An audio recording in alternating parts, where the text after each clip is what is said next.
Hello friends, welcome to my channel. మీరందరూ ఎలా ఉన్నారు?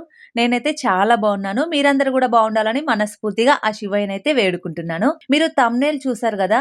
ఈరోజు వీడియో అదే అన్నమాట. అసలు అన్నపూజ అంటే ఏంటి? అది ఎలా చేస్తారు? అసలు ఎందుకు చేస్తారు? అన్నపూజ చేయడం వలన కలిగే లాభాలేంటి అని చాలా మందికి తెలీదు. అందరి కోసమైతే ఈ వీడియో తీస్తున్నాను. తప్పకుండా వీడియోని స్కిప్ చేయకుండా చివరి వరకైతే చూడండి. మన దగ్గర ఏం లేకపోయినా చెంబెడు నీళ్లు తీసుకెళ్లి తలపై పోసి ఒకే ఒక్క పత్రి దళాన్ని సమర్పించిన సంతోషపడేవాడు మన భోళాశంకరుడు. శివయ్యకు పంచామృతాలతో అభిషేకం చేస్తాం. అదీ లేకపోయినా గంగాజలంతో అభిషేకం చేసినా సంతోషిస్తాడు. అంతే తప్ప శివుడు మన దగ్గర నుంచి ఏదీ ఆశించడు. ఇదంతా మనకు శివుడిచ్చిందే. అందులో నుంచి కొంత శివయ్యకి మనం అర్పిస్తున్నాం అంతే. ఇప్పుడైతే అన్నపూజ ఎలా చేసుకుంటారో తెలుసుకుందాం. ముందుగా అయితే అన్నాన్ని మెత్తగా వండించి పెట్టుకోవాలి. మనం మెత్తగా వండించుకునేటప్పుడు అన్నంలో ఎలాంటి పురుగులు, వెంట్రుకలు వచ్చినా ఆ అన్నం మాత్రం అన్నపూజకు పనికిరాదు. ముందుగానే చూసుకోవాలి. శుచి శుభ్రతతో మంచిగా మడితో, భక్తితో ఈ అన్నాన్ని మాత్రం వండుకోవాలి. వండుకున్న అన్నంలో సొంటి పొడి, నిమ్ముప్పు, పెరుగు ఈ 3 పదార్థాలు వేసుకొని అన్నాన్నయితే ముద్దలా చేసుకోవాలి. వేడి వేడి అన్నాన్ని మాత్రం శివయ్యకు అస్సలు అర్పించకూడదు. అలాగని మొత్తం చల్లార్చిన అన్నాన్ని కూడా అభిషేకానికి వాడకూడదు. కొంచెం గోరువెచ్చగా ఉన్న అన్నంతో శివయ్యకి అన్నాభిషేకం అయితే చేయాలి. అన్నంతో అభిషేకించడం వలన మనకు అన్నపానాదులకు ఎలాంటి లోటుపాట్లు ఉండవని చాలా మంది శివయ్యకైతే అన్నంతో అభిషేకం చేస్తుంటారు. శివలింగం పానవట్టంతో చేయబడి ఉంటుంది కాబట్టి మనం అన్నంతో అభిషేకం చేయడం వలన పానవట్టంతో సహా శివలింగం శాంతించబడుతుంది అని చెప్తూ ఉంటారు. ఇంకా ఇప్పటికీ చాలా శైవ క్షేత్రాలలో వేములవాడ, శ్రీశైలం, రామేశ్వరం లాంటి చాలా పుణ్యక్షేత్రాల్లో ఇప్పటికీ అన్న అభిషేకాలు కొనసాగుతూనే ఉన్నాయి. మనం శివాలయంలో శివలింగానికి అభిషేకించిన అన్నాన్ని ప్రసాదంగా తీసుకోవాలి. అలా ప్రసాదంగా తీసుకోవడం వలన మనం ఎల్లప్పుడూ సుఖ సంతోషాలతో అష్టైశ్వర్యాలతో ఉంటామని మన నమ్మకం. శివాలయంలో ప్రసాదంగా చేసిన దేన్నైనా మనం ఇంటికి తీసుకువెళ్ళకూడదు.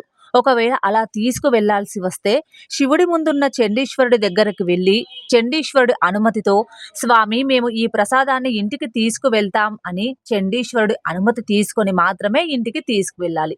అలా చండీశ్వరుడి అనుమతి లేకుండా మనం దేన్ని ఇంటికి తీసుకువెళ్ళినా చండీశ్వరుడి ఆగ్రహానికి గురికాక తప్పదు. కాబట్టి ప్రతి ఒక్కరు కూడా శివాలయానికి వెళ్ళినప్పుడు అక్కడి నుంచి ఏది తీసుకువెళ్ళాలన్నా ముందుగా చండీశ్వరుడి దగ్గరికి వెళ్ళి ఒక ముక్కను చండీశ్వరుడి దగ్గర పెట్టి తర్వాత మనం ఇంటికి తీసుకువెళ్తే తప్పులేదు. శివుడికి అభిషేకం చేయాలన్నా, అన్న పూజ చేయాలన్నా ఎంతో అదృష్టం ఉండాలి. ఆ అదృష్టం అయితే నాకు ఈ సంవత్సరం కలిగింది. చాలా సంతోషంగా ఉందన్నమాట.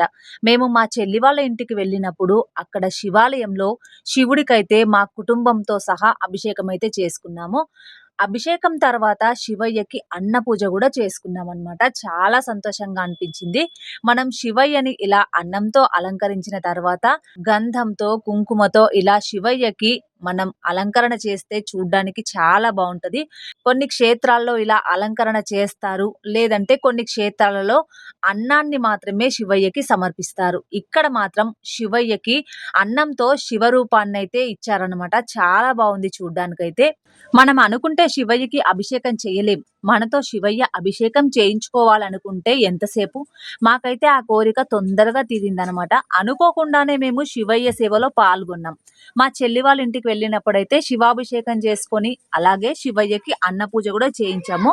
మాకు చాలా సంతోషంగా అనిపించింది అనమాట. ఇలా అనుకోకుండా శివయ్యకి అభిషేకం, అన్న పూజ చేయించడం అయితే మనసుకి ఎంతో సంతోషాన్ని కలిగించింది. శివయ్యని ఇలా అన్న పూజ తర్వాత ఇలా రూపంతో చూస్తుంటే ఎంతో సంతోషంగా అనిపించింది. శివయ్య లింగాకారంలోనే ఎంతో అందంగా ఉంటాడు. ఇంకా ఇలా అలంకరణ చేసిన తర్వాత శివయ్యని చూడ్డానికి 2 కళ్ళు సరిపోవట్లేదు. చూడండి, వేరే దేవుళ్ళైతే అలంకార ప్రియులు, వాళ్ళని ఎంతో అందంగా అలంకరిస్తాం.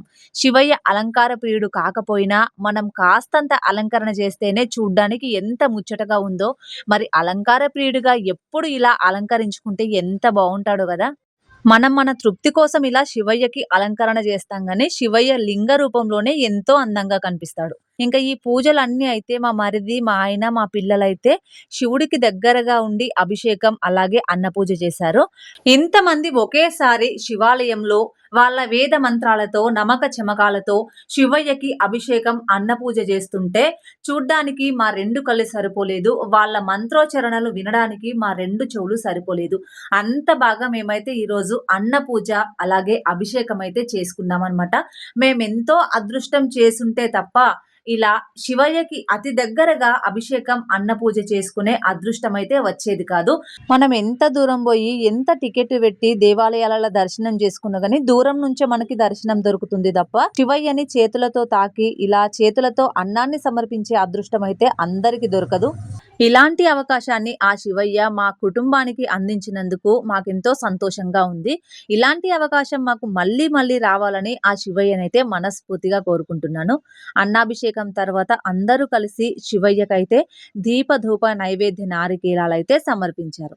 శివయ్య దర్శనానికి ముందు మేమందరం కలిసైతే బయట ఉన్న ధ్వజస్తంభాన్ని కలుపుకొని శివాలయం చుట్టూ 5 ప్రదక్షిణలైతే చేసుకున్నాము. మనం ఏ దేవాలయానికి వెళ్ళినా అక్కడ ప్రదక్షిణ చేసుకోకుండా తిరిగి రాకూడదు. ప్రదక్షిణలు పూర్తయిన తర్వాత అందరం కలిసి శివయ్య దర్శనం అయితే చేసుకున్నాం. చూశారు కదా అన్నపూజ అంటే ఏంటి? అసలు అన్నపూజ ఎలా చేస్తారు? అన్నపూజ చేయడం వలన ఏం జరుగుతుందని కొంతమందికైనా ఈ వీడియో చూసిన తర్వాత తెలియని వాళ్ళకి తెలిసిందనైతే అనుకుంటున్నాను. ఈ వీడియో గనుక మీకు నచ్చినట్టయితే లైక్ చేయండి, షేర్ చేయండి. మీరు ఈ వీడియోకి లైక్ ఇవ్వడం ద్వారా ఈ వీడియో ఇంకొంతమందికి చేరుతుంది కాబట్టి వీడియోకి లైక్ ఇవ్వడం మాత్రం మర్చిపోకండి. నా ఛానల్‌ని ఎవరైనా సబ్స్క్రైబ్ చేసుకొని వాళ్ళుంటే ఖచ్చితంగా నా ఛానల్‌ని సబ్స్క్రైబ్ చేసుకొని నన్ను సపోర్ట్ చేస్తారని కోరుకుంటున్నా.